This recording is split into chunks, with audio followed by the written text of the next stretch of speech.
The problem is in the translation, we understand foreign as ethnic, as racial, as national, when in fact, in scriptural thought, it meant pagan, not worshiping the one true God.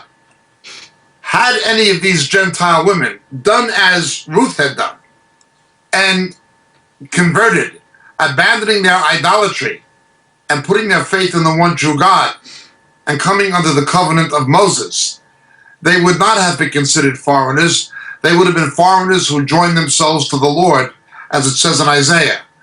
Those marriages would have been as valid as marrying a Hebrew woman, and the children would have been the offspring of a Hebrew marital union.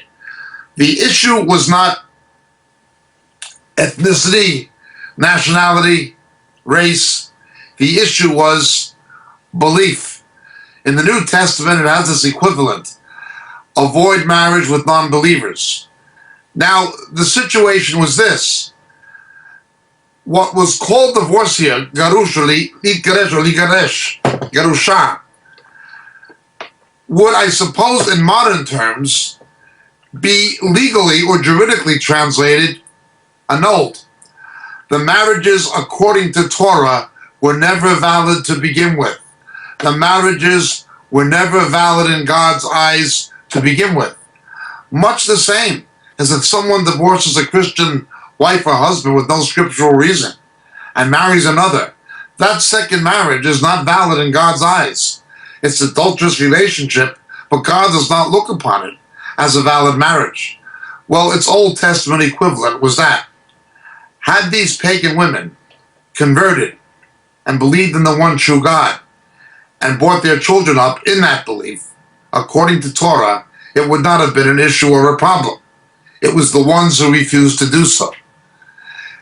It was not a test of anything other than the strength of their belief. Were they willing to abandon their pagan religion and idolatry and gods and worship the one true God?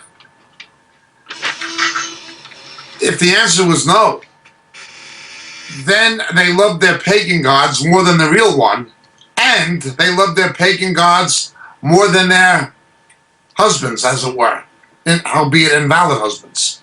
They were to go. It was a call back to the Torah. Its New Testament equivalent would be somebody who is divorced and remarried with no biblical grounds. And there are Christians who are doing this and preachers who are doing this, even major figures. They need to leave the invalid marriage and attempt to be reconciled to their first spouse, if that is possible. If it's not possible, remain single. The grounds were very narrow in the New Testament for divorce and remarriage. Now, again, we're talking about a believer. We're not talking about what someone may have done before they were saved and they got saved. That is a different circumstance. But we see in the Old Testament the importance of holy matrimony in God's eyes, that it was just as important in his eyes and in his sight under the law of Moses as it is in the New Covenant. Just as important. In fact, in the New Covenant, it's even more so, because Moses permitted things concerning divorce that Jesus did not. Thus it is. It was not about ethnicity or nationality. It was about worship of the one true God. If they would not come to worship the God of Israel, they loved their demon idol gods more than they loved the true one, and more than they loved their Hebrew husbands. Now, God knew if this was tolerated, it would introduce pagan idolatry, demonic religion, and all of the accoutrements that followed it into the nation of Israel and contaminate them spiritually. It would spiritually and morally contaminate Israel. That is why God demanded an end to it.